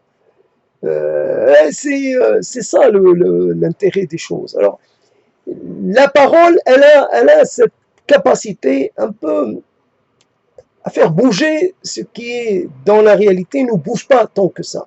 Et la parole, elle pousse un peu, elle déplace, et quelquefois, elle aide à déplacer beaucoup. Cette chose qui, finalement, dans mon voisinage, bah, je vais la pousser loin. Je sais pas, je la pousse, je la vois plus. Je passe sans la voir. J'en ai marre. Tous les jours, je passe devant. Chaque fois que je regarde, je l'ai en face de moi. Ben, je suis pas un maso fondamentalement. Pourquoi je vais tout le temps faire ça.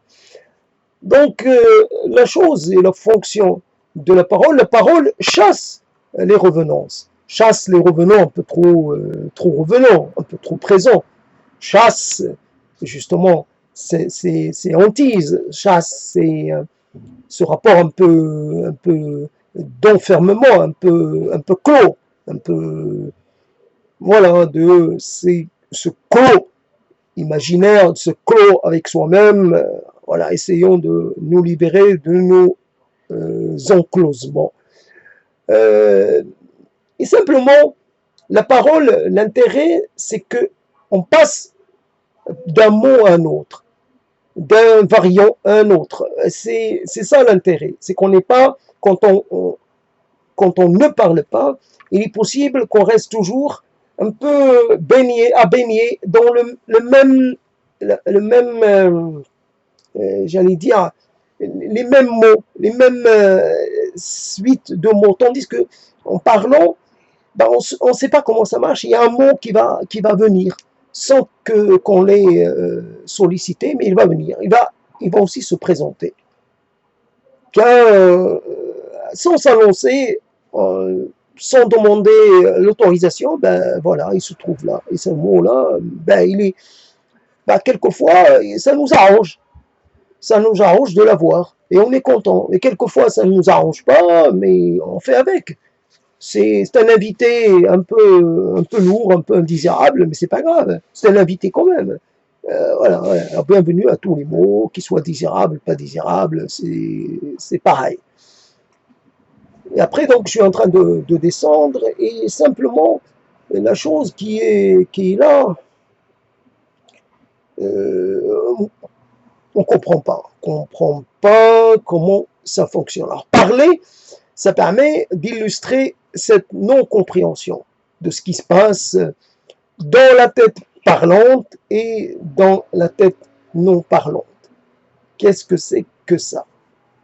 Quand on est avec quelqu'un, on voit très bien, comme l'autre est là, ben finalement, ce qui nous vient, c'est beaucoup de fois dû à sa présence. Donc c'est dans une sorte de... c'est inspiré par l'autre. Tandis que quand on est seul, ben, on s'inspire de quoi? Comment on fait pour faire remonter une chose alors qu'il n'y a pas,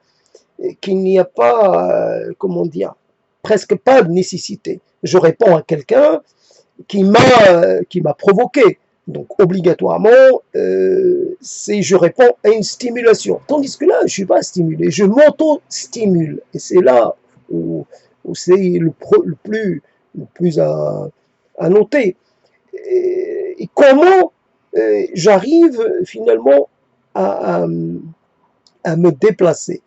J'ai prévu une chose, puis je me retrouve à passer à une autre. Bien entendu, il y a toujours ce besoin qui est permanent de prendre la parole sans demander l'autorisation, sans attendre l'aval ou la bénédiction de quiconque. Je ne suis pas un amateur, personne n'est amateur, personne n'est second rôle au second choix dans la prise de parole. La prise de parole est légitime et tout le monde, évidemment, est un savant dans ce domaine. Tout le monde est un véritable artiste dans ce domaine. On maîtrise, on sait le faire. Et donc, la parole, simplement parce qu'on entend les autres parler, au bout d'un moment, c'est vrai, eux, ils ont une sorte de légitimité sociale, académique, etc. Mais on en a un peu marre. C'est des gens qui parlent à notre place, qui choisissent leur interlocuteur. On sait qu'on ne sera jamais choisi. C'est pas ça le but. Ce n'est pas d'être convoqué finalement pour témoigner, pour soi-même ajouter ses mots. Non. C'est l'idée d'être dans l'exercice, soi-même dans l'exercice, être sa propre source de voix, être sa radio, c'est soi-même, faire la même chose que les autres. Les autres parlent, moi aussi je parle. Peut-être, sur le plan qualitatif, c'est pas tout à fait égal. Mais peu m'importe, moi je suis pas dans la compétition, je suis dans l'action. Je m'autorise des choses. Et tout à l'heure, j'ai éteint la radio, France Culture, parce que quelqu'un dit, bien entendu, il le dit. C'est la première fois que j'entends ça avec critique dans cette émission appelée avec critique, quelqu'un qui dit il y a une attaque contre une attaque décivilisatrice. C'est assez marrant de attaque contre la civilisation. Alors contre la civilisation dans tout ce qu'elle a, de manifeste. On a attaqué la liberté, on a attaqué peut-être l'autre, l'altérité, on a attaqué le dissemblable, je sais pas quoi. Dans cette attaque contre ce journal dit satirique, et simplement la chose est que il y avait une chose qui était là, et je retrouve par exemple dans Le Monde et le Nouvel Observateur, dans la rubrique réservée aux contributions, il y a quelqu'un qui arrive et son logo, c'est la tête,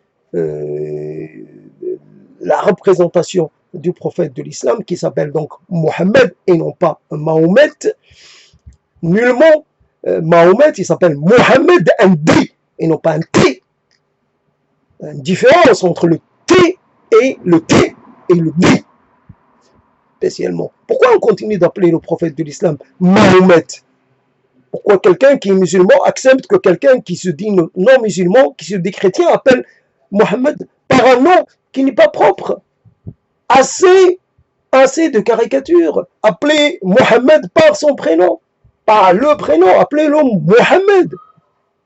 Simplement, puisque vous le savez. Mohammed, et après on passe à autre chose. On oublie. On se contente sur la signification, on sait que c'est un titre, ils n'ont pas un nom, de naissance. Ça fait partie des titres que le prophète a portés. Peut-être que tout un tas de choses. Donc on peut discuter. Mais d'abord, l'essentiel, c'est de ne pas continuer à donner un nom déformé. Puisqu'on a en face le nom vrai, propre, le nom exact, qui s'appelle Mohammed. Donc quelqu'un qui dit, voilà, j'attaque. Donc qui arrive comme ça, toujours. C'est quoi ça? Mohammed avec, sur son turban, une bombe. Cela veut dire quoi? Simplement, c'est le procès. Évidemment, le procès continue, fait à l'islam, qui ne s'arrête jamais depuis les origines. Et vous pouvez revenir à ce livre de Dusselier qui parle donc du prophète de l'islam et qui fait remonter, qui fait un peu la synthèse de tout ce qui était donc concernant le rapport à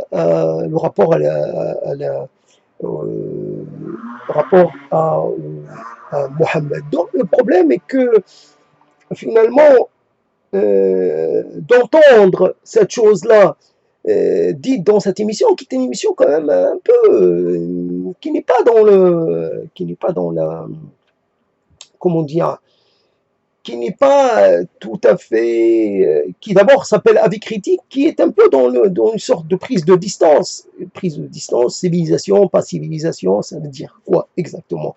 Il y a eu une chose qui est l'expression d'une sorte de refus politique. C'est compliqué, c'était tragique, c'est tragique. Voilà, la civilisation, on l'a portée atteinte, puisqu'il y avait comme une sorte d'interprétation, évidemment a posteriori, lecture a posteriori des choses, des événements. On a tué un policier, c'était prévu de tuer le symbole de la République, je sais pas quoi, un tas de choses. Mais ça, c'est juste une sorte de chose comme ça, un peu accidentelle dans cette émission. Ça ne déconsidère pas l'émission par ailleurs, mais après c'est le problème du blanc.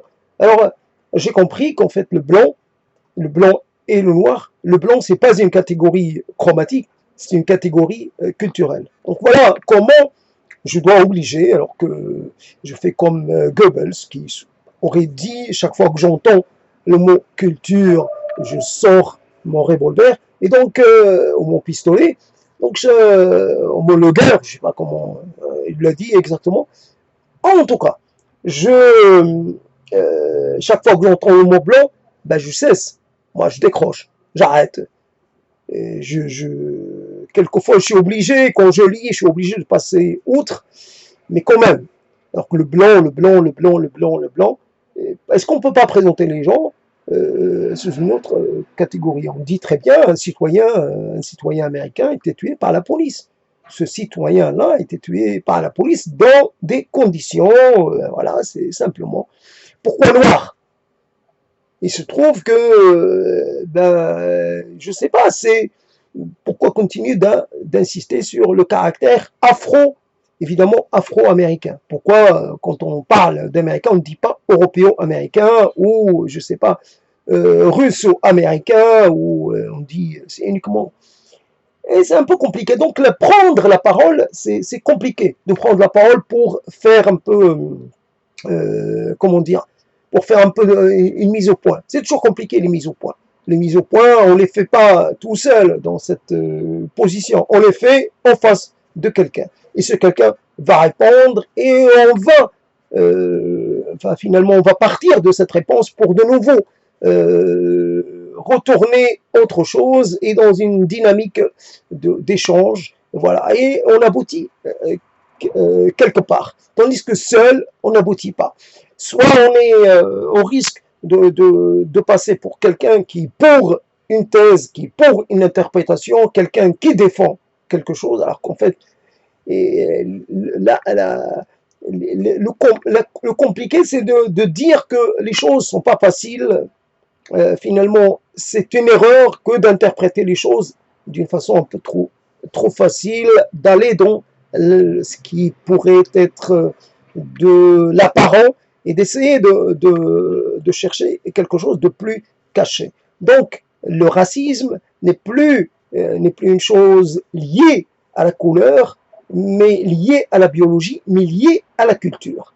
Donc, quand on voit quelqu'un dit noir, on a dit que l'ancien président des États-Unis était noir alors qu'il était clair de peau, il continue d'être noir. On peut être très clair de peau, mais pour une raison que je ne sais pas, ou j'ai pas envie de savoir pour l'instant, que j'ai pas envie de dire, de développer, et qu'on continue de dire qu'il est noir. Donc c'est plus une catégorie culturelle, une façon de segmenter. Pourquoi en fait on continue de segmenter? Je n'en sais rien. Pourquoi de fragmenter un tissu qui, lui, est-ce que par exemple la personne dite afro-américaine, est-ce qu'elle ne partage pas les mêmes valeurs? Voilà une question. Les valeurs, voilà un peu le travail, l'enrichissement, le fait de... Non pas le rêve américain, puisque là c'est des gens qui sont là depuis longtemps, mais une chose de vivre normalement, de consommer pour les Américains plus que normalement par rapport aux autres, mais d'être dans une sorte d'aisance, voilà, une aisance à l'américaine. Et donc ça suppose avoir un chez-soi, avoir une voiture, avoir des revenus, avoir de quoi payer ses crédits, avoir de quoi envoyer ses enfants à l'université, avoir un certain revenu. Et donc il y a des gens, ils n'ont pas ce minimum pour pouvoir vivre normalement aux États-Unis d'Amérique. Donc le problème est-ce que le fait, ça pourrait justifier le maintien d'un système inégalitaire? J'en sais rien. Comme tout à l'heure, cette personne qui dit je suis dans un lieu d'enseignement, et ce lieu d'enseignement, il n'y a plus de B. Alors évidemment, quand on connaît la problématique chromatique, on sait que les Arabes sont plutôt racistes vis-à-vis de ceux qui ont la peau plus foncée que la leur, ou qui ont la peau foncée tout court, parce que l'arabe, c'est tout un éventail de teintes et de nuances. L'arabe syrien, il n'y a pas plus clair qu'un arabe syrien ou un arabe. Donc le problème est que ça veut dire quoi? Au lieu de dire même à une époque, il n'y a pas si longtemps, on disait même origine sociale. On pouvait dire peut-être même origine ethnique ou même origine géographique. Aujourd'hui, on dit même couleur. Ça y est, on a abandonné les déterminants sociaux, économico, je ne sais pas quoi, pour parler de cette façon-là, de se concentrer uniquement sur la nuance de peau. Voilà une chose. Alors, quand on voit, évidemment, à l'occasion des événements en cours, on voit beaucoup de concentration sur ce fait. Alors, ça crée, quand quelqu'un qui se dit, par exemple, ce qui était intéressant, le terme de B, que vous pouvez compléter, le terme de B permet d'être une sorte de passe frontière. À ce moment-là, il n'y a plus l'Europe des 27, et il y a l'Europe tout entière. L'Europe, il n'y a plus l'Europe centrale et l'Europe occidentale, l'Europe orientale. Il y a tout cet univers. Tout cet univers peut se retrouver finalement englobé sous la dénomination. Voilà, on appartient tous à cette soi-disant race. Voilà, donc ça fait que adieu les frontières, adieu les histoires, voilà, les Slaves, ce ne sont plus des Slaves, les orthodoxes, ce ne sont plus des orthodoxes, les balkaniques, ce ne sont plus des balkaniques, ce sont tous des B. Alors, on dépasse même l'Europe, et finalement, on est en Asie. Donc le problème est, et c'est vrai que c'est assez simple, dans cette confrontation perçue comme une confrontation à l'échelle de la Terre, alors finalement les B contre les autres, contre presque tous les autres, les B un peu en situation de défense, défendant notre identité de B, qui dans cette identité transcende là aussi les religions, transcende un peu peut-être le côté un peu nouvelle droite, un peu paganiste peut-être, je ne sais pas, transcende tout, la totalité, transcende les récits historiques, transcende les chapelles, transcende les religions, transcende les situations économiques, les situations politiques. On a quelque chose qui nous réunit. Alors à ce moment-là, il n'y a plus de rien. Même ces dénominations-là disparaissent. C'est facile. C'est pour ça, certains, évidemment, ils vont se croire plus forts. Alors, il n'y a plus l'Allemagne, je sais pas, le pouvoir aux Allemands, ou les Allemands, c'est l'international DB. Voilà, c'est ça. Et évidemment, on voit, ça y est, on compte. Face aux autres, ben on est quand même, on approche le milliard, et c'est pas rien. On est un milliard de B. On fait face à tous les autres, à tous les colorés, à tous les indéterminés. Mais nous, on est entre nous. On sait, quand on se voit, on se reconnaît, on sait qu'on appartient au même monde, au même univers. Et on a des intérêts à défendre, des intérêts communs. Défendre la race, dite race B.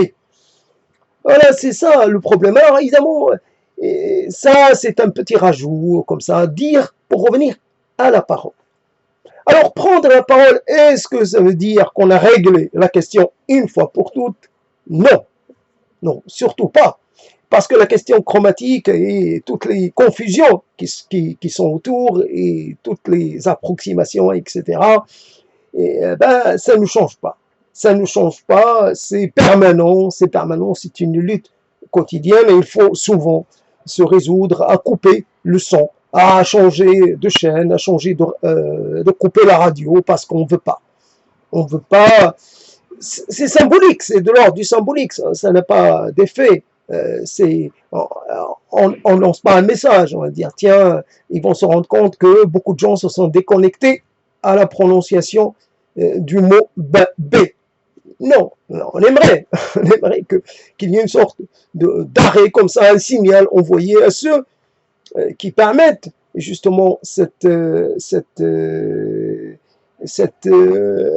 liberté qui permettent cette liberté avec la biologie, évidemment, avec la vérité biologique de l'être humain, voilà. L'être humain, c'est quoi? l'être humain, c'est souvent à l'intérieur, on oublie qu'à l'intérieur des 10 B, il y a obligatoirement, là où il y a de l'être humain, il y a obligatoirement du conflit, il y a obligatoirement de la confrontation, il y a obligatoirement tout ce qui est finalement fort à l'ensemble forme des sous-ensembles. Et les sous-ensembles peuvent entrer en conflit. Il n'y a pas si longtemps, le terme de B ne correspondait à rien. Peut-être le terme de chrétien, même les chrétiens, même s'ils pouvaient être chrétiens, je veux dire catholiques, tous les deux, ils pouvaient être en conflit. L'appartenance à une même doctrine n'empêchait pas d'être des adversaires et des ennemis et d'essayer de s'annihiler mutuellement. C'est toujours. Alors, on veut faire croire qu'il y a quelque chose qui transcende la réalité, qui transcende l'histoire, qui transcende les données réelles. Mais le réel, comment dire, le réel est têtu. Le réel dit non. Non, ce ne sont là que, je sais pas, ça fait plaisir à certains de penser que, voilà. Donc le problème est là. Alors c'est donc prendre la parole, je finis avec ça, prendre la parole permet à un moment donné de croire, parce que la parole, elle fait un peu, elle a de l'effet magique, quoi. Une parole entraîne une autre, et derrière il y a une autre, et on peut se piéger comme ça, se prendre dans ses propres paroles et penser que ça y est, on a réglé quelque chose. Alors qu'en fait, on n'a rien réglé, on n'a peut-être même pas réglé la chose avec soi-même. Alors l'autre, lui, il se sent totalement, il est sourd, totalement sourd à ce que l'on peut dire et avancer. Voilà, donc la parole permet à un moment donné de mettre en illustration, de mettre en mots certaines choses que l'on garde au fond de soi. Ben tiens, j'ai dit ça. Bon, je l'ai dit, ça ne devient pas opératoire, ça ne devient pas effectif, ça n'acquiert pas un caractère, comment dire, de déterminabilité, mais ça n'a pas d'effet sur le réel. Mais moi, je l'ai dit, j'ai ajouté. Donc là, le pouvoir de la parole, c'est un petit pouvoir, c'est peut-être un pouvoir illusoire, c'est peut-être un pouvoir simplement un pouvoir provisoire, un pouvoir passager, mais c'est quand même un petit, au moins pendant quelques dixièmes de seconde, ben on a été un peu moins dans la soumission, moins dans l'enregistrement, on a été un peu dans la réplique. Voilà, tout simplement. J'ai répliqué, j'ai dit une chose, j'ai dit non. Alors c'est pas un nom qui change quoi que ce soit, c'est pas le nom gaulien, c'est un nom anonyme, un nom ordinaire, un nom quelconque, mais c'est un nom quand même, c'est un nom. Qui l'a entendu, qui va l'enregistrer, personne, mais c'est un nom quand même, un nom. Non, moi je suis pas, je me soumets pas à ce diktat. Je ne me soumets pas à cette catégorisation, à cette division du monde, à cette vision des relations humaines. Moi, je ne suis pas comme toi, tu me penses, comme toi, tu me perçois, comme toi, tu me présentes. Je ne suis pas... c'est ça. Donc, à un moment, voilà, je ne sais pas quelle heure il est, donc ça... Voilà, alors donc les revenances, c'est ça le problème. Et comme un mystère n'arrive jamais seul, justement ce mystère je sais pas, l'enregistrement, c'est ça qui est totalement aléatoire. Autant les paroles sont un peu aléatoires aussi, mais ce qui est encore plus aléatoire, c'est la durée, c'est plutôt la taille de l'enregistrement. C'est jamais pareil. Un coup, c'est 200 et quelques mégaoctets, à un autre, c'est 400. Pour la même durée, c'est toujours variable. Je ne comprends pas. Je ne comprends pas pourquoi la même durée de temps fait des tailles de fichiers différentes. Voici un petit mystère que je n'arrive pas à m'expliquer. En tout cas, c'est ça, un petit moment passé avec vous, un moment qui évidemment a évolué de façon un peu anarchique, un peu, voilà, un petit bonheur à la chance. C'est comme ça. Alors, je dois beaucoup de choses au café. Quand il a bien agi, quand il a bien... C'est vrai, je dois beaucoup Euh, carte noire, je dois beaucoup aussi, je dois beaucoup dans ma vie, mais là c'est carte noire, et carte noire, heureusement, j'en ai ouvert une hier ou avant-hier, et c'était bon.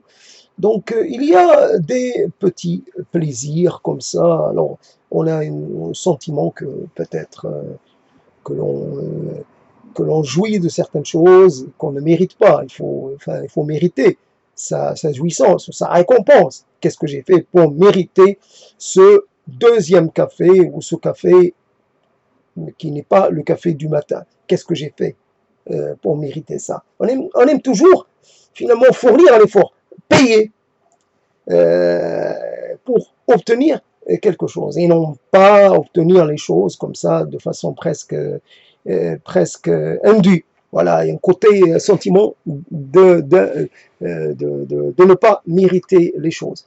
Voilà, donc j'essaie d'arriver, je prolonge pour arriver à 1h45, on est à 1h45, voilà, je vous dis à bientôt, peut-être à très vite, parce que je vais essayer d'orienter les paroles différemment.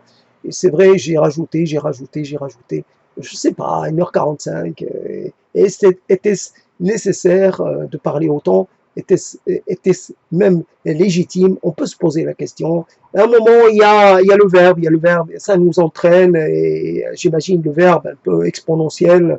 Si Dieu ne s'était pas arrêté au 6e jour, peut-être qu'il aurait, enfin, s'est pas arrêté au 6e ou le 7e jour, ben peut-être qu'il aurait continué à créer le monde, on aurait un monde un peu trop, je sais pas comment dire, une multiplicité de monde, là, comme une sorte de, comment on pourrait dire, une sorte d'expansion sans, l'expansion c'est pas toujours, on aimerait avoir quelque chose comme ça d'assez stable, voilà, ça suffit, est-ce qu'il faut, le monde a été créé en 6 jours, on a tout mis, voilà, on aimerait que les mots soient aussi du même ordre, voilà, pour parler d'une chose, ben, on met les mots qu'il faut, après si on rajoute un peu trop, ben, ça va faire, ben, ça va pas aller, ça va déstabiliser l'ensemble. On ne sait pas à quel moment il faut s'arrêter et quand il faut continuer. On ne sait pas exactement. Le temps n'est pas non plus le bon repère, quoique on s'arrête souvent parce on est fatigué. C'est l'autre corps qui nous dit d'arrêter et pas autre chose. Parce qu'on peut toujours rebondir, mais on sait que quand on est dans le bon comment dire, on est sur la ligne et on sait quand on est un peu, qu'on sort et qu'on n'arrête pas de sortir de la ligne. Or, la ligne qui devait être la ligne directrice n'a pas été respectée, n'a pas été suivie, et donc c'était les revenants qui est devenu des revenances, mais c'est pas ça. C'est pas ça. Alors, les revenances, les récurrences, les permanences, les choses comme ça, mais ce n'est pas resté, voilà. Et comme toujours, je dis, si vous avez envie de parler d'une chose, parlez-en le plus vite possible, parce que et autrement, il faut l'oublier. Autrement, ça devient autre chose, totalement autre chose. Ça devient une chose étrangère à vous-même. Donc, parler des revenants, au moment où les revenants s'est imposé à moi, ça aurait donné quelque chose. Là, ça a donné une chose totalement autre. Mais on peut parler d'une chose dans l'instant et attendre, je ne sais pas comment dire, attendre un petit, laisser passer le temps et la reprendre. Et on va voir la différence. Mais quand on a une chose comme ça, qu'on a vu apparaître comme ça, je sais pas, il y a 4 jours, 5 jours, et qu'on a laissé un peu se refroidir, c'est presque impossible. Alors il faut prendre la chose dans son, comment dire, dès son apparition, dans l'instant même où elle est en train de naître, de sortir, non pas du néant, mais de sortir de là où elle était. Je sais pas. Il y a pas un néant, mais il y a une sorte de, je sais pas comment on appelle ce monde. J'ai oublié ce monde grec. Dans les limbes. Elle est dans les limbes. Donc il faut essayer de la sortir des limbes et quelquefois, quand on on s'attarde un peu trop, ben, c'est impossible. Quand on fait un geste, voilà, comme voilà, Eurydice et Orphée, tout ça, les limbes, c'est retourné, il fallait pas se retourner, ben, machin. Moi, je l'ai appris il n'y a pas longtemps, je le ressors. En tout cas, je l'ai appris plutôt, je l'ai retenu, enfin, surtout. Et donc, ça m'est revenu. Et c'est ça. Donc, voilà, il faut être dans l'instant. Il faut être dans le bof, dans l'immédiate réponse. Voilà. Ben, je finis avec ça. Je vous dis à bientôt.